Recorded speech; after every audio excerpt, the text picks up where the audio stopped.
Quem viu, olha só, vou colocar aqui na tela, vou colocar a minha tela aqui primeiro. Quem viu este ofício circular, está lá no site da CVM, ofício circular número 2, 2025, CVM SSE, de 18 de março, fresquinho para vocês, é o 18 de março, aos administradores e gestores dos fundos de investimento imobiliário, assunto: responsabilidade limitada dos cotistas de fundos imobiliários. Essa é uma live que eu diria para vocês que ela é muito importante, historicamente falando, porque esse assunto veio, voltou, voltou, e desde a instrução CVM 175, né, que assim, a instrução CVM 175, ela foi muito importante, ela foi quase que, se eu estiver exagerando, você me corrige, Guilherme, mas foi quase que um marco regulatório, que mudou, né, a em CVM 175, ela foi fundo, ela foi até na Lei de Liberdade Econômica, ela trouxe uma série de fatores, né, e que, né, puxou lá da Lei 8668, que também era um debate longo, né, que tratava sobre essa questão dos fundos imobiliários, se a pessoa poderia perder além do que ela aplicou, ou se o limite da perda estava realmente naquelas cotas subscritas, né, nos valores subscritos. Eu não vou entrar em detalhes aqui. Por que eu não vou entrar em detalhes? Porque o Guilherme, brilhantemente, ele pegou esse ofício circular, eu estou passando aqui na tela, porque o vídeo vai ficar gravado, e se depois vocês quiserem ler, deixar os comentários de vocês aqui no nosso vídeo, vai ser muito importante, inclusive. Tenho certeza que tem advogados ou pessoas muito atentas do ponto de vista técnico e regulatório. Então, foi feito um tratamento, né, sobre essa questão do patrimônio líquido negativo e como que deve ser, então, a interpretação, né? Então, aqui está a conclusão, inclusive, né, que vai tratar sobre a questão de ter que, talvez, fazer alterações em regulamentos. Então, esse foi aqui o nosso ofício circular, assinado pelo Bruno de Freitas Gomes, que é superintendente de securitização e agronegócio SSE. Por que eu fiz isso aqui? Só para realmente quem não leu poder ler aqui comigo depois no vídeo, dando pause, mas agora eu vou descompartilhar a minha tela e vou colocar a tela do Guilherme, que ele fez uns slides muito gentilmente, e eu vou passar a bola para ele, vou ficar caladinho aqui aprendendo junto com o Guilherme, e depois a gente faz algumas considerações, e se você tiver dúvidas, mande aqui no nosso chat. Então agora eu vou ficar, como dizia diz a minha mãe, bico calado, e vou deixar o Guilherme fluir. Gui, tá com você, vai lá. Excelente, Baroni. Eu acho que você já fez aí uma boa introdução, né, a respeito da temática, e por que essa temática ela é importante, por que a CVM soltou esse ofício circular, né, e como que isso se insere aqui na nossa discussão da live de hoje.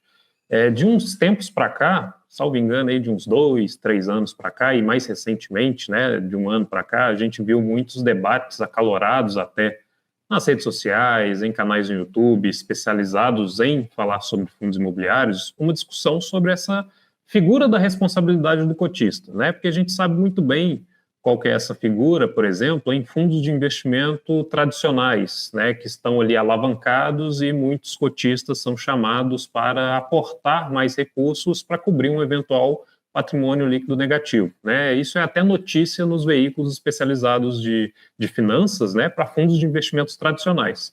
Mas sempre ficou aquela dúvida, né? E para fundos de investimento imobiliário, quais são ali as regras de fato? Eu preciso aportar mais recursos do que aqueles que eu já aportei em relação às minhas cotas?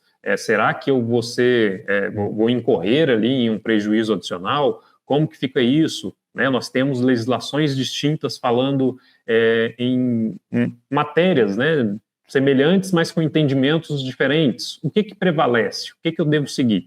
Então, aí a CVM veio com esse ofício justamente para sanar essas dúvidas, né, para colocar ali um ponto final nessa discussão, orientando o mercado, principalmente aí os profissionais, né, os administradores, gestores, para que eles façam uma adequação dos seus respectivos regulamentos, caso não tenham, e mostrem isso para o cotista, de fato, como que é essa dinâmica. Tá? Então, esse foi o pano de fundo, né, desse ofício circular.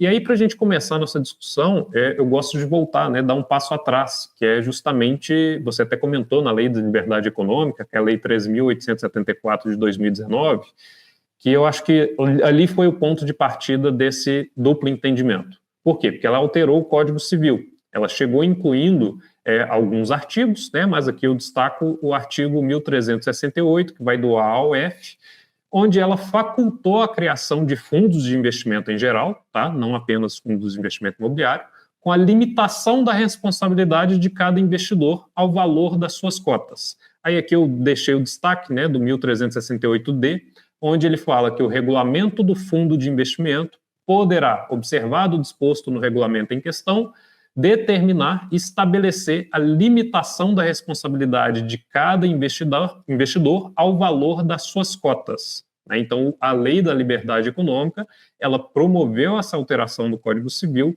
elencando de forma clara essa limitação. Aí surge a dúvida, e se esse regulamento não prevê, né, não constar essa previsão? Se ele não definir lá que o cotista ele está limitado às cotas que ele já subscreveu, às cotas que ele possui, será que ele vai ter que incorrer em um gasto adicional, né, em um aporte adicional para cobrir um eventual patrimônio líquido negativo? E, posteriormente a isso, né, gerando essa dúvida, ficou essa dúvida no ar, você até comentou aí da CVM 175, que eu defino de fato como um novo marco dos fundos de investimento em geral, ela veio normatizando esse entendimento. O regulamento ele pode prever que a responsabilidade do cotista é limitada ao valor por ele subscrito, e caso esse regulamento não limite a responsabilidade do cotista, os cotistas respondem por eventual patrimônio líquido negativo sem prejuízo de responsabilidade do prestador de serviço pelos prejuízos que causar quando proceder com dolo ou má-fé. Tá? Então, caso o regulamento não conste, você tem ali essa possibilidade, né, dos cotistas responderem pelo eventual patrimônio líquido negativo. E aqui, só para colocar todo mundo na mesma página, né, muitas vezes pode ser, para a gente é comum, né, professor, o termo patrimônio líquido negativo, mas na contabilidade a gente tem uma identidade lá básica, né, que ativo é igual a passivo mais patrimônio líquido, ou seja, tudo que a empresa tem ali como potencial de gerar receita ou gera receita para ela é igual às suas obrigações financeiras, mais ali o que tem de aporte, né, dos próprios acionistas, no caso de uma empresa, né, no caso ali de uma empresa de capital aberto, e aqui os cotistas, no caso de um fundo. E aí, quando a gente tem a situação de um patrimônio líquido negativo, né, você tem uma situação como essa, pela identidade básica, as obrigações desse fundo ou de uma companhia, aí já extrapolando, né, elas superam os ativos desse fundo em questão. É uma situação na qual a dívida está suplantando a geração de receita do fundo. Então, quando a gente tem esse parecer da Resolução 175, que fala que se o regulamento não tiver essa responsabilidade muito claramente definida, o cotista pode responder por eventual patrimônio líquido negativo, fica aquela dúvida novamente. Isso quer dizer, então, que o cotista deve cobrir o PL negativo? Se sim, em todos os casos, ou é apenas em determinados casos? Como que fica essa situação? O debate continuou. Nós tivemos 2 legislações, o debate permaneceu, e esse debate permaneceu muito em decorrência de uma lei mais antiga, né, que é a 8668, lá de 93, que ela é muito clara, e aí diretamente atingindo fundos de investimento imobiliário, onde ela fala que os cotistas de fundo de investimento imobiliário, eles gozam de certa responsabilidade limitada ao valor integral das cotas subscritas. Né? Ele traz até ali no artigo 13, inciso 2º, que o titular das cotas de FIIs não responde pessoalmente por qualquer obrigação legal ou contratual relativamente aos imóveis e empreendimentos integrantes do fundo ou da administradora, salvo quanto à obrigação de pagamento do valor integral das cotas subscritas. Aqui, à primeira vista, a gente tem, então, uma lei mais antiga que fala que eu não sou, como cotista, obrigado a fazer novos aportes. Mas tem uma pegadinha, né? Porque tem um destaque ali no meio que eu trago, né, nesse slide para deixar de forma mais clara, ou seja, há uma limitação da responsabilidade perante a obrigação legal contratual dos FIIs, mas relativamente aos imóveis e empreendimentos integrantes do fundo ou da administradora. Ou seja, do core business do fundo de fato, naqueles ativos que ele investe, seja um imóvel, seja um papel atrelado ao fundo, ao setor imobiliário em questão. E se isso gerar mais dúvidas, poxa, mas isso aqui é muito abrangente relativamente aos imóveis e empreendimentos integrantes do fundo ou da administradora. A Resolução 175, lá no anexo 3, artigo 40, ela traz de forma explícita, é uma lista maior do que isso aqui, inclusive, né? Eu não trouxe para não poluir o slide. Ela traz a relação de quais são esses empreendimentos integrantes do fundo ou da administradora, quais são as possibilidades, quaisquer direitos reais sobre bens imóveis, ações ou cotas de sociedade cujo único propósito se enquadra em atividades permitidas em fundos imobiliários, CRIs, letras hipotecárias, cotas de fundos imobiliários, entre diversos outros, que mais uma vez estão lá no anexo 3, artigo 40 da resolução 175, tá?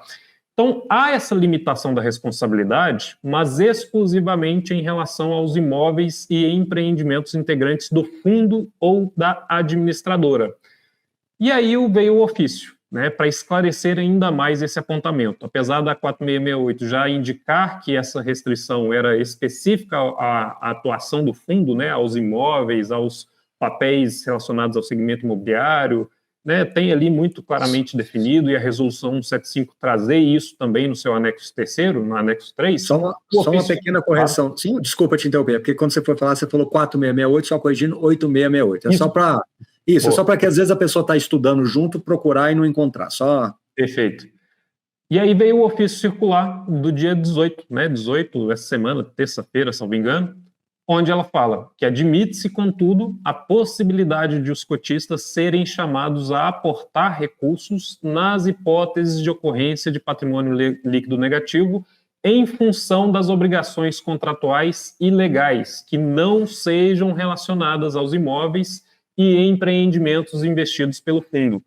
Mas o que seria isso, Guilherme? Quais seriam ali alguns exemplos? O próprio ofício traz os exemplos disso. Eventual existência de dívidas do fundo imobiliário com seu administrador, com seu gestor, ou outro prestador de serviço, é um serviço de consultoria que o fundo contratou, por exemplo, não relacionadas aos empreendimentos imobiliários investidos.